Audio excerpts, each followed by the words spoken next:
I want to talk now about how we can graph this function.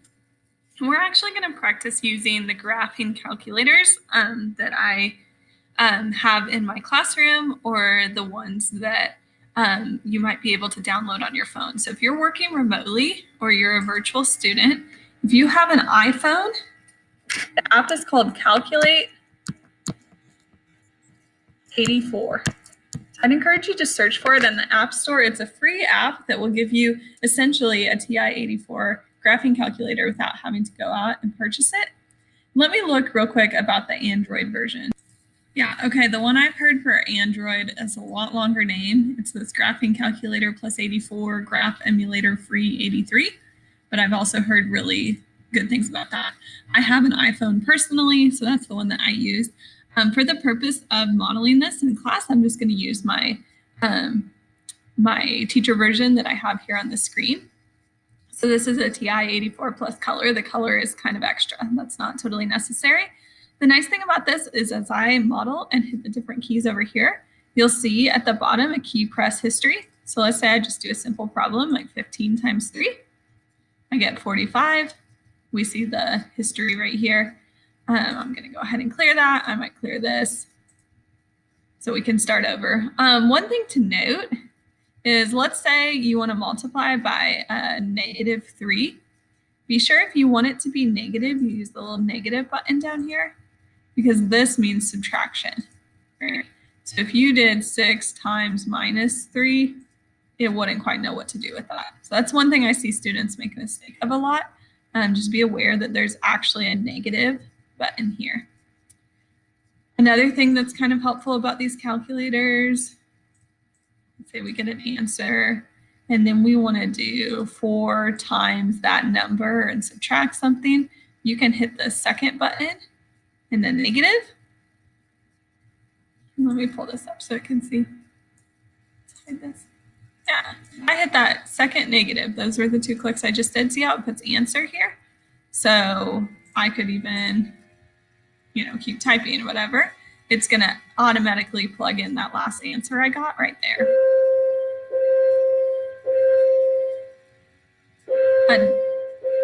Excuse me. Another thing that's pretty helpful is to go second entry, and it pulls back what you just had. So let's say you were typing a really long question when you're taking the test, right? And then you're like, oh shoot, I mistyped one of those numbers. Well, you can hit second entry and then arrow back, fix the one number you missed, and try it all over again. Okay, so those are just a few tips and tricks about using the TI-84 graphing calculator. So if you want to pause and just practice with a few of those things, that might help you out. Then we're going to go back to the problem. Okay, so let's just clear all this out. And let's go back to the problem that we had initially. Okay, so our initial problem here is this. The d equals 50 plus 312d minus 16t squared. Now, I will say, when we type things in on a TI-84 graphing calculator, a little bit more so than Desmos, it's helpful to switch this to x's and y's, just so it knows what we're doing. So when we type it in, it's going to look more like y equals 50 plus 312x minus 16x squared. And we're talking about the exact same thing. Okay, so I want to show you how that's going to look when we type that in on Desmos. Or I'm sorry, I keep saying Desmos. When we type it in on the TI-84. You totally can use Desmos as well with quadratics. I just wanted to sort of switch gears. There's going to be a couple features on the TI-84 that are really cool when we're analyzing some things on quadratic functions. And we'll get to that in the next few lessons. I also feel like this is a great opportunity to help you become more aware of other tools that are available to you, especially since when you take the ACT and the ACT Aspire, often you're allowed to use a TI-84 calculator. Having some knowledge and expertise about how to hit those keys correctly and how to maneuver around on there might really benefit you in that process. Okay, so that's why we're sort of switching gears. I know a lot of you are familiar with Desmos. You can open it in a new tab. You can graph this quickly. But like I said, here in the upcoming lessons, there will be some features on this calculator that you'll find helpful. So that's why I want to show you how to do a few things on here. So when we want to see a graph, that's what makes graphing calculators really cool, is you can actually type in a function and see a graph. So I'm going to hit y equals here. I already had something stored. If you have anything stored in your calculator, like whoever's been using it had stored stuff, you can always hit second plus 712. And that little bit right there, the second plus 712, will just clear out all the history that you have. Okay, so let's go back to the y equals now. I want to actually type in that equation. The variable button is right here. Notice it says x, t. It's got some other variables like n or this angle variable that you'll learn in geometry. This is just saying it's a general variable. We don't know which one it was. So how did my equation go? It said 50 plus 312x. So I'm going to type that in. 50 plus 312x. Now, obviously, you don't have to follow my mistake here. Okay, but you can kind of see what's going on. In fact, I could start this over so it's more clear down here. Okay, so we're typing this in. 50, when you hit y equals, plus 312x button, minus 16x, and then to square it, we're going to use the little square button right here, x squared. So let's pause right here and make sure you have that typed in your calculator correctly.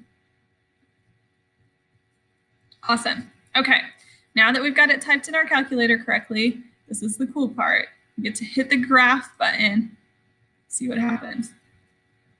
Woo! Okay, this isn't quite as exciting because it just sort of looks like a line. On yours, it might look like it's exactly on the y-axis, so you might be like, okay, what's going on? I don't see anything. Well, that's because our graph window isn't set very well to actually see this graph. And so in the problem, it prompted us to set it in a specific way. I'm gonna pull, oops, I did not mean to do that. Okay, can I write on this?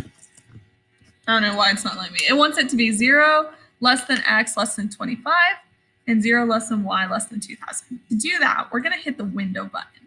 Okay, there's a lot going on in the window button, but we're going to pay attention to a few things. We're going to pay attention to the x min, x max, the y min, and the y max. Just leave the scales at 1. Don't mess with those. Don't mess with the bottom stuff down here. It'll figure it out. By min and max, it's saying what's the lower boundary for the x? Well, it wants x to be between 0 and 25. So let's switch those numbers to 0 and 25. Again, leave the x scale. Go down to y min here. We're going to make that between 0 and 2000. Okay. We could change the y scale. That just means it's going to count by a different number than by 1. But let's go ahead and hit graph and just look at what we've got so far. Oh, look how great that is. We see a shape on the graph and it's nicely spaced out. I can tell it goes up and then goes down, which makes sense because if we fire this cannon in the air, the cannonball is fired from 50 feet off the ground, goes up in the air. It's going to reach a high point and then start falling back towards the earth due to the effect of gravity. Okay. So one thing we can do on the window is if I decide I want to see what I'm counting by on the y-axis, maybe I change the y scale to 100. And then you can see every 100, there's a little tick mark. So that's a little extra optional if you're into that, okay? So in general, this shape of a graph, something that I want to call out is that there's a special name for a graph that takes this shape. So if we have a graph, like we do here, it takes this shape, goes up and it goes down. We've seen this a few times now in this unit, but it has a special name. It's called a parabola, okay? And this refers to that curve-shaped graph that is the graph of a quadratic function. And so let's talk about a few key details here on this parabola. So the 50 at the beginning, that is the initial value over here on the y-axis. So 0, 50, that's the initial height, okay? There's also going to be an important value here called the maximum. This is the maximum height of the parabola before it starts falling. The cannon, as it shoots in the air, it's going to reach a maximum and then start falling to the ground. So just so we can start exploring this a bit, if I go back to my graphing calculator and I hit the trace button, what you'll notice is it brings up a little blinky, and you can use the left and the right arrows to trace along the function, and it will show you the x and the y points for every value along that parabola. We come down here to the y-intercept. As you can see, at x equals 0, y is 50. If we move along, we can try to find the maximum value for y. I'm increasing, maybe a little bit approximate, 15. So that seemed about there, 1570 about, in about 9.84 seconds approximately. So it's just a little over 1,500 feet, maybe even close to 1,600. That's how high that cannonball is going to get before the effect of gravity is going to start pulling it back towards the Earth, which is pretty cool. Pretty cool. Another really cool thing about the graphing calculator is that you can see a table. So if you want to follow along and look at this as well, if you, instead of just hitting the graph button, if you do the blue second first and then graph, it says table right above it. And this shows you for all of your x values, the y values that go with it. So this can be really helpful if you ever need to graph an equation, type it in the y equals and then go here to get some values for your graph. So that was the answer to the question, along with a lot of just tutorial about how the graphing calculator works. Okay, I did forget to talk about part C. Part C talked about when is it going to hit the ground. Well, again, if we trace along here, x is my seconds, y is my height. So when the height is back down to 0 is going to be somewhere around 19.5 seconds here, it looks like. It's hitting the ground. Obviously there at the end, it's moving pretty quick. So after 19.5 seconds, it has hit the ground. Yeah.